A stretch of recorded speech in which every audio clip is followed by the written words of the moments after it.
Buenas tardes y bienvenidos a Rumbo Económico. Soy Sebastián Salazar a esta hora y bueno, como ustedes ya bien saben, a estas horas de la tarde tenemos un nuevo presidente, ya juramentó. Martín Vizcarra entonces va a tener que tomar las riendas de nuestro país, justamente en una época y en un contexto bastante complicado dentro de todo, porque hemos estado con una leve desaceleración. El BCR ha reducido ahora temprano la proyección de crecimiento del PBI para este año, además de varios gastos que se vienen, ¿no? Como por ejemplo la implementación de 500.000 de personas del CAS a la planilla del Estado. Pero para justamente ver un poco qué es lo que le queda de desafíos en cuanto a la economía y en cuanto a las finanzas de nuestro país, y para también poder vislumbrar un poco cómo tendría que ser el perfil de un MEF o tal vez de una política distinta económica, se encuentra enlazado con nosotros Segundo Capristán, director de la Asociación Peruana de Finanzas, AP. Gracias por estar aquí con nosotros, señor Capristán. Hola, Sebastián, gracias. Bueno, hoy día tenemos a Martín Vizcarra, que ya pues es, con todas las de la ley, digámoslo así, presidente de la República, pero también tenemos que lo que se le lega, lo que se le deja es varios problemas, ¿no? Tenemos la situación que hay con el agrobanco, tenemos un país que dentro de todo ha tenido cierta incertidumbre y que más bien parece que la figura de Martín Vizcarra apoya la estabilidad. Tenemos además lo del CAS que acabamos de mencionar, una reconstrucción, un sueldo mínimo más alto. ¿Cómo vamos y cómo debería enfrentar Vizcarra esta situación? Bueno, definitivamente el nuevo presidente va a enfrentar una serie de retos porque en los últimos meses toda esta crisis política y toda esta incertidumbre lo que ha generado es que el gobierno concentre demasiados esfuerzos en superar todos estos vaivenes de la crisis y eso ha significado que ha tenido que dejar de lado el avance en algunos temas de infraestructura y eso ha generado, por ejemplo, una reducción en la recaudación de la SUNAT. Entonces, son muchos los retos, sobre todo en el aspecto económico, porque el Estado ha estado paralizado en las inversiones y en el avance, ¿no?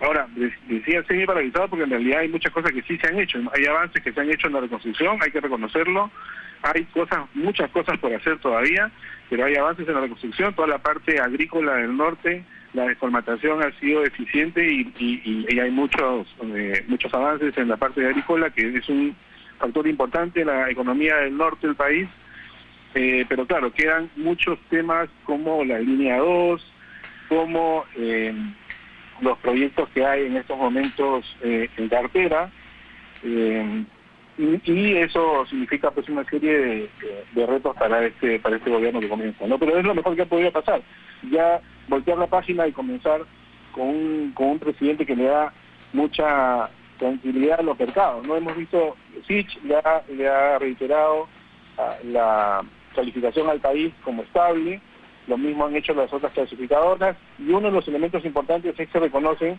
que el presidente entrante es alguien que va a estar en la misma línea de este buen manejo macroeconómico que ha tenido el país en los últimos años, y eso le da mucha tranquilidad a los mercados. Claro, porque de hecho las preocupaciones que se tienen es que ha aumentado el déficit fiscal, ¿cierto? No ha crecido como debería la recaudación. Ahora, y otro de los temas que entra a colación en esa situación es que él ha mencionado en su mensaje a la nación, y parece ser que ha buscado calmar a los mercados, ¿cierto?, sobre todo los internacionales, cuando dice que lo que se busca es generar credibilidad y estabilidad. Lo remarcó bastante, y además, algo muy importante, que es algo que además se ha perdido un poco, es la competitividad de nuestra industria, ¿no?, de nuestros mercados en general.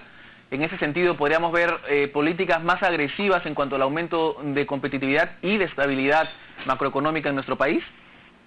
Sí, yo creo que hay dos cosas bien claras aquí, Sebastián. En primer lugar, creo que es evidente la calma que ha habido en los mercados con respecto al Perú.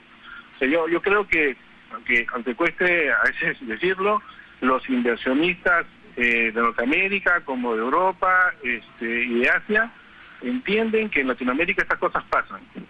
Y estas cosas le pueden pasar a países como Colombia, como Ecuador, como Perú. Claro, el riesgo es que pase lo que ninguno de nosotros quería que sucediera, que esto se vaya a elecciones y que la posibilidad de que vayamos a a otro sistema que cambie realmente la fortaleza macroeconómica que tenemos hoy. Ahora, pero esto, o sea, es claro para los inversionistas, que el Perú en realidad no está en riesgo a menos que suceda algo muy distinto a lo que ha pasado. Entonces, hay tranquilidad, hemos visto lo que ha pasado con el dólar, hemos visto lo que ha pasado con la bolsa, hay mucha tranquilidad en general en los grandes inversionistas extranjeros. Eso por un lado, y por otro lado, toda esta crisis política lo que ha generado es un ambiente, esa percepción general de la población de preocupación, y esa preocupación ha generado impacto no en los sectores extractivos como minería, que sigue caminando muy bien a consecuencia del precio del cobre, o construcción, que también viene muy bien, sino en la parte de manufactura. Manufactura es 12% del PBI, estamos hablando de todo lo que es producción local de alimentos, producción de insumos. Entonces eso ha generado contracción en el consumo de las personas y ha impactado negativamente en esa parte de la economía, ¿no? Ahora, tenemos con Vizcarra 3 años. En 3 años, ¿qué reformas se deberían hacer en cuanto a política, ya sea laboral o económica, para colocar, digamos, al Perú en una mejor posición que la actual, ¿no? Tenemos un déficit que ha crecido, eso es peligroso. Es cierto, también hay que recordar que esto fue una decisión de los primeros meses de gobierno del gobierno de Pedro Pablo Kuczynski, de dejar un poco más amplio el déficit fiscal para tratar de alguna manera concentrar los esfuerzos en otra parte de la economía. Sin embargo, yo creo que lo principal aquí es que el país pueda volver a tener una recaudación en los niveles que debería tener. Este decrecimiento en los últimos 2 años no es nada positivo, eso nos va a ayudar a reducir el déficit fiscal.